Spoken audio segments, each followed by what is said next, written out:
I am Marsha Temple, and I am the founder and executive director of the Integrated Recovery Network, which helps people who have been homeless by providing them access to housing, healthcare, and jobs.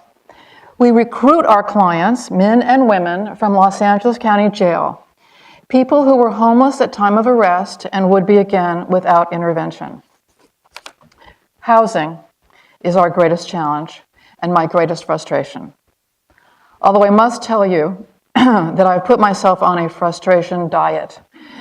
There's only so much frustration I'm willing to face at a given time or on a given day. Frustration results from feeling powerless. I do not have time to dwell on my powerlessness because there are too many people that need my help. And when I'm able to help our people, the rewards are great.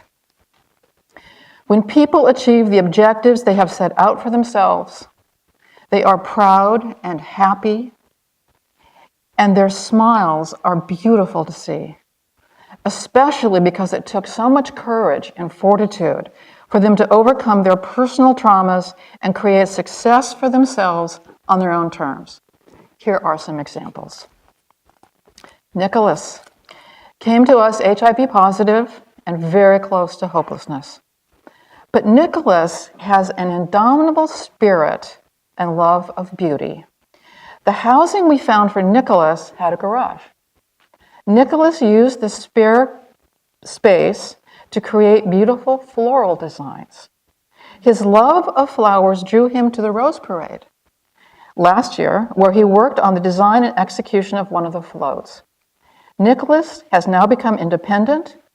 His happiness is evident from his megawatt smile. Kay was hard.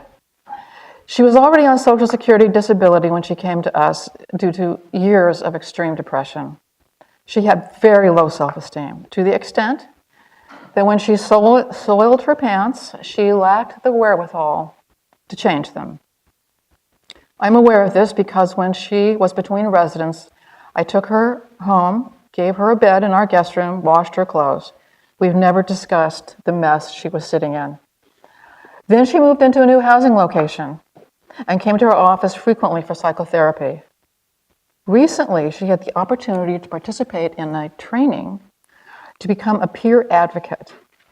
When I saw her in the office last week, it was like looking at a different person. One who was clean, whose hair was beautifully arranged, who was self-confident and smiling. I say that I'm paid in smiles. Each one more valuable because of the distance it took for that smile to glow brightly on the face of someone who had been severely traumatized and humiliated. Many of our people had given up any hope of happiness because society, all the people who looked at them in disgust, were the only mirrors our people had to imagine who they were and what they might become. I'd like to tell you how I began this work. In approximately 1986, when I was first litigating as an attorney, most of my cases were at the Stanley Moss Courthouse, that huge and aging edifice where I entered near First and Olive downtown. On the day of my first early morning court appearance, as I was walking in, several people who were homeless were just waking up from the entrance, rising from their cement slabs where they were sleeping to start the day somewhere else. I became immediately furious, not at the people who were homeless. I could understand why they would want to sleep in the doorway of the courthouse for safety. No. I was furious at the society that gave them no other opportunity to feel safe. I remember very clearly thinking to myself, wait a minute, this is LA. This is my town. This is not Calcutta. I put up with a lot to live in LA. The traffic, the smog, the grumpy people, but I will not step over bodies to go to work. How little did I know then that was just the beginning of the horror. A little history. The first wave of homelessness in the early 1980s in Los Angeles resulted from the closing of the mental institutions in the late 1970s. Quite literally, when the asylums were shuttered, The inmates were sent out on the streets to beg. Yes, the old asylums were terrible places where helpless people were routinely subjugated to one stupid and cruel procedure after another, because neuroscience had not yet become the basis for understanding how new, scientifically validated treatments might work. And about that time, the pharmaceutical companies were able to convince the physicians that their medication could manage the symptoms of psychosis. So out they went, the demented and deranged, to find shelter any place they could and to find their own medication, which they did. The alcohol and cocaine, which was readily available on the sidewalks that became their new homes.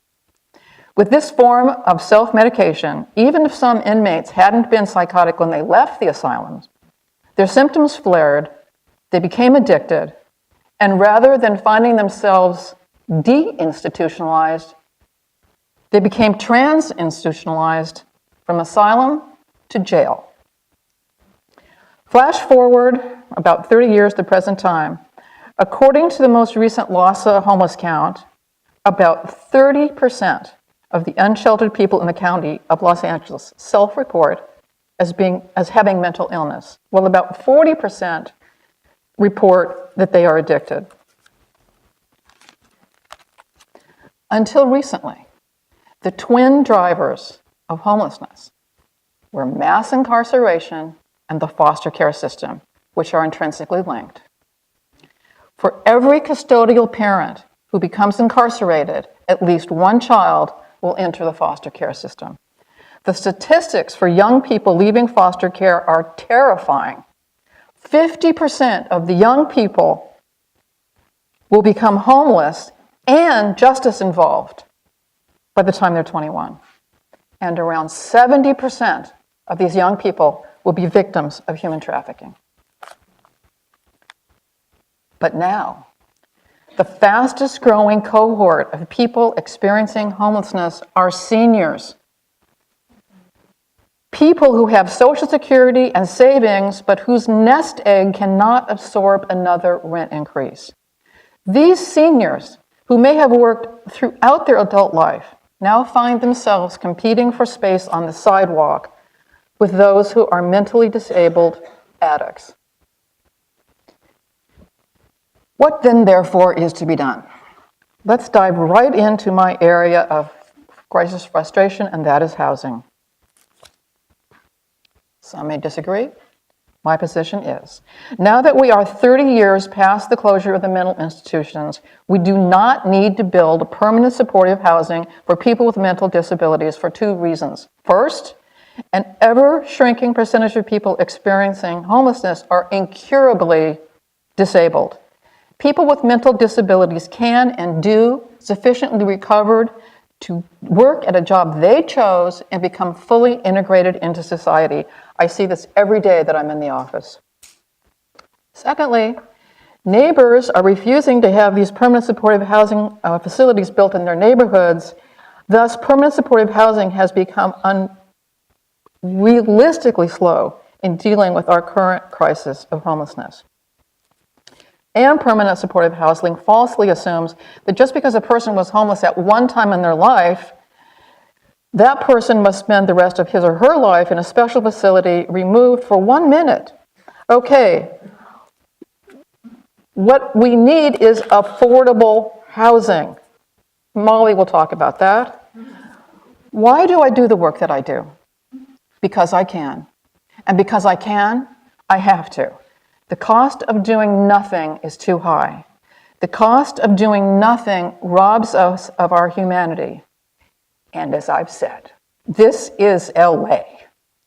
We are the people with the power. So let's use it to save our city, our county, and everyone in it, including ourselves. Thank you.